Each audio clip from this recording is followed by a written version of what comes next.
እንለፍ ቶተናም በጣም አስደናቂ እንቅስቃሴ ያደረገ ቶተናም በቃ ቆርጦ ተነስቷል። ይሄ ላለመውረድ የሁሉና ስጋት ላይ መቀመጡና ዲዘርቭ የመምጣታቸው እንደ አዲስ ለቀጣይ ቁጭት ያደረባቸው መሆኑን ያሳያል። በተለይ ከዲፌንስ ነው የጀመሩት። ደግሞ ዲፌንስ ከዛ ቀጥሎ ወደ ተከላካይ አማካኝ እያሉ ነው የመጡት።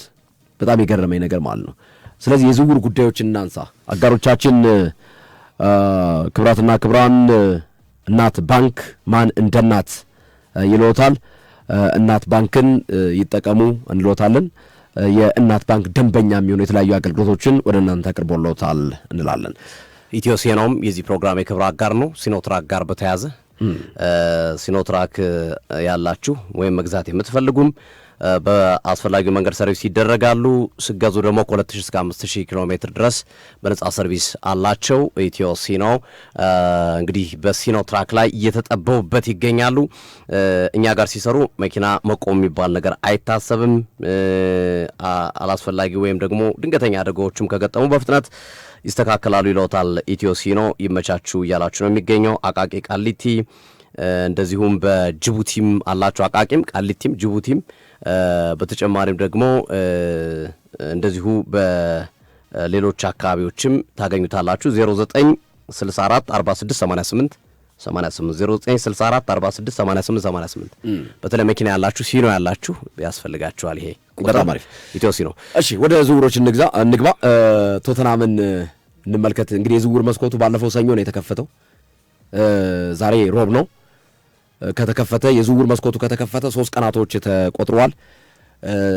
ያልተጠናቀቁና በወሬ ደረጃ የነበሩ ዝውውሮች ተጠናቀዋል። በርናንዶ ሲልቫ ሙሉ በሙሉ የሪያል ማድሪድ ተጫዋች መሆኑ ተረጋግጧል። በርናንዶ ሲልቫ የሪያል ማድሪድን ንብረት መሆኑ በይፋ ተረጋግጧል። የዝውውር መስኮቱ ከተከፈተ በኋላ ማለት ነው። አሁን ቶተናም ቤት ደግሞ ያለቁ ዝውውሮች አሉ። በጣም የሚገርም ነው። አንዲ ሮበርትሰን ነበር፣ ሴኔሲ ነበር። ሌላ ደግሞ በጣም በሚገርም ሁኔታ አሁንም ተጫዋቾችን ማስፈረሙን ቀጥሏል። የታሰበ ተጫዋች አለ። አማካይ ቦታ ላይ ያሰቡት ተጫዋች አለ፣ ሳንድሮ ቶናሊ። እነዚህን አጠቃላይ ሰብሰብ አድርገን እናንሳቸው። አዎ ግርምዬ እንቀጥል። የዝውውር ጉዳዮችን ቶተናምን እንቃኛለን። በመጀመሪያ ቶተናም 3ኛ ተጫዋች ትናንት ማስፈረሙን አረጋግጧል። ሁለቱ በነጻ ያገኛቸው ተጫዋቾች ናቸው። 3ኛው ተጫዋች ደግሞ ትናንት ከፍተኛ ገንዘብ የወጣበት ነው።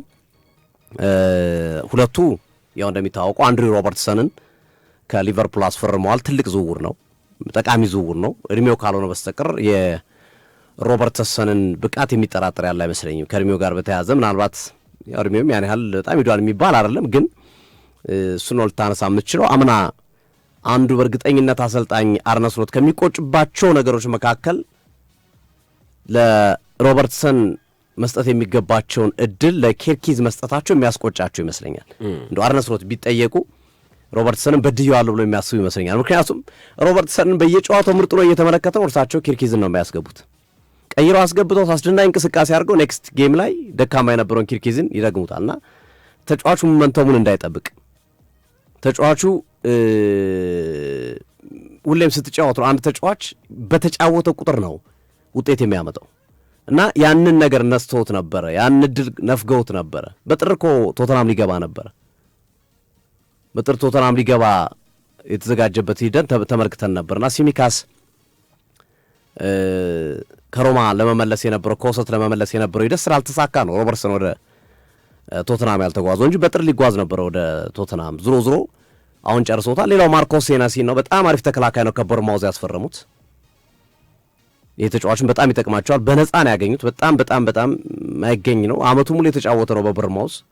ኮንሲስተንትሊ መጫወት የሚችል ብዙ ጉዳት የማያጠቃው ጉልበተኛ፣ ጎበዝ፣ ብልጥ የሆነ ተከላካይ ነው። ማርኮስ ሴናሲን አግኝተዋል።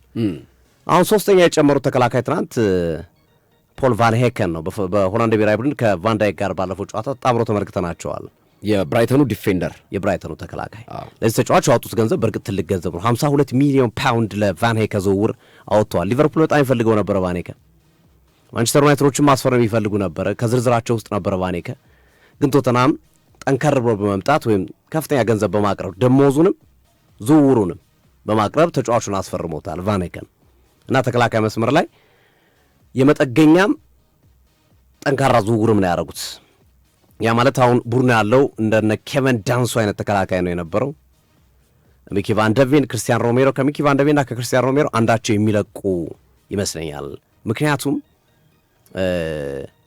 ቫኔከ ከሁለቱ አንዱን የሚያስቀምጥ ተከላካይ ነው። ልታስቀምጠው መቼም 52 ሚሊዮን ፓውንድ አታወጣ እና ሮሜሮ ሚኪ ቫን ደ ቬን በተቃራኒው ወይ ወደ ሊቨርፑል ወይ ወደ ማንቸስተር ዩናይትድ አንዳቸው የሚሄዱ ይመስለኛል በዚህ የክረምት የዝውውር መስኮት ከዚህ ምገምተው ማለት ነው።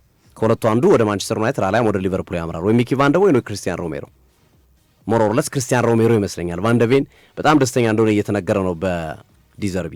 የአሰልጣኝ ዲዘርቢ ኢፌክት በቶተናም ቡድን ውስጥ በከፍተኛ ሁኔታ እየጨመረ ነው።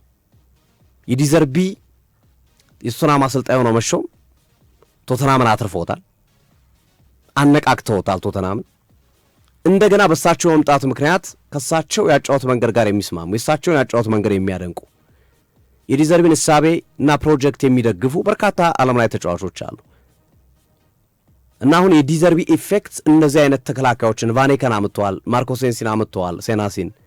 እሺ ሮበርትሰን እንኳን መቼም ዕድሜው እየሄደ የነበረ ተጫዋች ነው፣ ይህን እድል መጠቀም ስላለበት ነው ትላለህ። ሴናሲና ቫኔከ ግን ብዙ እድል ነበራቸው። ቶተናም ነው የገቡት በእርግጠኝነት በዲዘርቢ ኢፌክት ነው። ፕሮጀክታቸው ጥሩ ስለሆነ ያቀረቡላቸው ሀሳቦች ጥሩ ስለሆነ ነው። አሁን ቶተናም ግርምዬ ከፍተኛ ገንዘብ አንድ አማካይ ለማውጣት ይፈልጋል። ይህ ተጫዋች ሳንድሮ ቶናሊ ነው። ሳንድሮ ቶናሊ በበርካታ የእንግሊዝ ፕሪሚየር ሊግ ክለቦች በጥብቅ እየተፈለገ የሚገኝ ተጫዋች ነው። ማንቸስተር ዩናይትድ፣ አርሰናል፣ ሲቲ እነዚህ ክለቦች ሲሪየስሊ የሚፈልጉት ናቸው። በተለይ ደግሞ አርሰናልና ማንቸስተር ሲቲ ከባድ ፉክክር ውስጥ እንደገባ ነው የዛሬው ዘገባ ቶተናም የሚያሳየው። ቶተናም ማንቸስተር ዩናይትድም ይፈልገዋል፣ ያ ግን ደግሞ አርሰናልና ማንቸስተር ሲቲ በበለጠ እየተፎካከሩበት በነበረው ፉክክር ላይ ቶተናም ጣልቃ ገብቷል ይላል። በኋላ ላይ ስለ ማቲያስ ፈርናንዴዝ እና ሳመርቪል ስውር ስናነሳ ሳንድሮ ቶናሊ መንካታችን አይቀርም ከማንቸስተር ጋር አያይዘን ስለምናነሳው። ግን አሁን ባለው ሂደት ዲዘርቢ ጣሊያናዊ ናቸው፣ አሳምነውታል ሳንድሮ ቶናሊ እና አርሰናልም ዩናይትድም ሲቲም ሊያቀርቡት ከነበረው ገንዘብ ከፍ ያለ ገንዘብ ቶተናም ለመስጠት ተዘጋጅቷል ለኒውካስል ከ100 ሚሊዮን ፓውንድ በላይ። ብዙዎቹ ክለቦች አርሰናልም ሲቲም ይህንን ተጫዋች የገመቱት ከ70 እስከ 80 ሚሊዮን ፓውንድ ባለው፣ ቶተናም ግን ከፍተኛ ገንዘብ ከፍላለሁ ብሏል። ይሄ ብቻ አይደለም ቶተናም ለሳንድሮ ቶናሊ ቃል የገባለት የቶተናም እግር ኳስ ክለብ ከፍተኛ ደሞዝ ተከፋይ ትሆናለህ ተብሎ ቃል ተገብቶለታል። ይሄም ብቻ አይደለም የፕሮጀክቴ ቁልፍ ተጫዋች ነህ ብለው ዲዘርቢ ወይም ቁጥር አንድ የፕሮጀክቴ ቁጥር አንድ ተጫዋች አንተ ነህ። ለምሳሌ አርሰናል በራይስ ላይ የተመሰረተ ቡድን ነው አይደል? ራይስ የአርሰናል መሰረት ነው። ማንቸስተር ዩናይትድ ላይ ስንሄድ ብሩኖ ፈርናንዴዝ የማንቸስተር ዩናይትድ መሰረት ነው። ሲቲ ላይ ስንሄድ ሮድሪ መሰረታቸው ነው። እና ቶተናም ባንተ ላይ የተመሰረተ ጠንካራ ቡድን መመስረት ፈልጋለሁ ነው የሮበርቶ ዲዘርቢ ሀሳብ። ሮበርቶ ዲዘርቢ ይዘውት የመጡት ሀሳብ ይሄ ሀሳቡን ገዝቶታል። አንደኛ ሁለቱም ጣሊያናዊ መሆናቸው፣ በሁለተኝነት ግን በዋነኝነት ፕሮጀክቱ የቀረበበት መንገድ እንዲህ አይነት ኦፈር የሰጡ የለም። ሲቲም አርሰናልም ዩናይትድም የቡድናችን ቁልፍ ተጫዋች አንተ ነህ፣ በአንተ ነው ቡድናችን የሚዘወረው ብለው እድሉን አልሰጡትም። ሌሎቹ ክለቦች ከፍተኛ ገንዘብ ለመክፈል ዝግጁ አይደለም፣ ከ100 ሚሊዮን ፓውንድ በላይ። ሌሎቹ ክለቦች ደሞዙን የክለቡ ከፍተኛ ተከፋይ ለማድረግ ዝግጁ አይደሉም። ቶተናም በእነዚህ ነው ሳንድሮ ቶናሊን የያዘው። ከዛ በተጨማሪ የዲዘርቢ የቶተናም አሰልጣኝ መሆን ደግሞ በትልቁ ጠቅሞታል ተብሎ ይታመናል ቶተናም እና ሳንድሮ ቶናሊ ቶተናም ቢፈርም እንዳትገረሙ አድማጭ ተመልካዮቻችን፣ የመሆን እድሉ በጣም ሰፊ ነው። ሳንድሮ ቶናሊ ወደ ቶተናም የመዛወር እድሉ እጅግ በጣም ሰፊ ነው።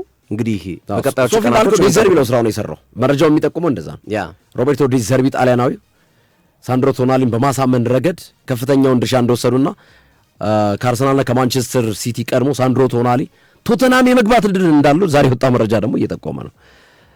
እሺ የቶተናም የዝውውር ፖሊሲ ግን ዘንድሮ ሲሪየስ ሳይሆን አይቀርም። ግርምዬና ኔክስት ይር ላይ ጠንካራውን ቶተናም ልንመለከተው እንችላለን። ለቶፕ 6 የሚፎካከረው ለቶፕ 4 የሚፎካከረው ቶተናም የሚመጣበት እድል ሰፊ ይመስለኛል። እንደ ህመም እኮ ነው የሰሜን ለንደን ተቀናቃኛቸው ባላንጣቸው ሻምፒዮን ነው ዋንጫ ሲወስድ፣ በአንጻሩ እነሱ ምን ሆኑ? ላለመውረድ ትንቅንቅ ማለት ነው። የወራጅነት ቀጠና ውስጥ ከዌስትሃም ጋር የነበረው የመጨረሻ ሳምንታት ጨዋታዎች ማስታወስ በቂ ነው። ለዛ ነው አንዲ ሮበርትሰን አመጡ፣ በነጻ ዝውውር ሴኔሲን አመጡ፣ ቫኔከን፣ አሁን ደግሞ ሳንድሮ ቶናሊ ላይ ጥረት እያደረጉ ነው። የሚለቀቁ ተጫዋቾች አሉ ኦፍ ኮርስ፣ ግን የሚያመጧቸው ተጫዋቾችና የሚያስቧቸው ተጫዋቾች በእርግጠኛነት በቀጣዩ ዓመት የዋንጫ ተፎካካሪ ቶተናም ለመሆን ያሰበ ይመስላል። አሁንም ጥርጥር የለውም ቶተናም ዝውውሮች የሚያሳዩት እሱን ነው። በነገራችን ላይ በሳንድሮ ቶናሊም ብቻ የሚቆሙ አይደሉም ቶተናሞች አጥቂ ላይም መጨመር የሚፈልጓቸው ተጫዋቾች እንዳሉ እየተነገረን የሚገኘው ራሱ አይጎር ቲያጎን ለማምጣት እየሰሩ ነው። ሶላንኬን የሚለቁት ይመስላሉ አሰልጣኝ ዲዘርቢ ብዙ አልተመቻቸውም። ከዛ ከጉዳት የሚመለሱ ተጫዋቾች አሉ። ለምሳሌ መሐመድ ቅዱስ ይመለስላቸዋል። እንደነ ኩሊሲቪስኪ አይነት ተጫዋቾች ይመለሱላቸዋል ከጉዳት ግርምዬ ኢቭን ማዲሰን ጥሩ ሆኖ ይመጣላቸዋልና ጠንከር ብሎ የሚመጣ ቡድን ይመስላል ቶተናም። በዛ ላይ አሰልጣኙ ዲዘርቢ ሆነዋል። የቶተናም ጊዜ በቀጣዩ ዓመት ለእኔ እየፈጸማቸው ካለው ዝውውሮች አንጻር በተለይ ቶናሊ የሚመጣ ከሆነ ወደ ቶተናም በጣም ጥሩ ቡድን ቀጣይ ዓመት የመመልከት እድላችን ሰፊ ይመስለኛል። የአጋሮቻችን መልእክቶች እናስደምጥና ስንመለስ ሞርጋን ሮጀርስ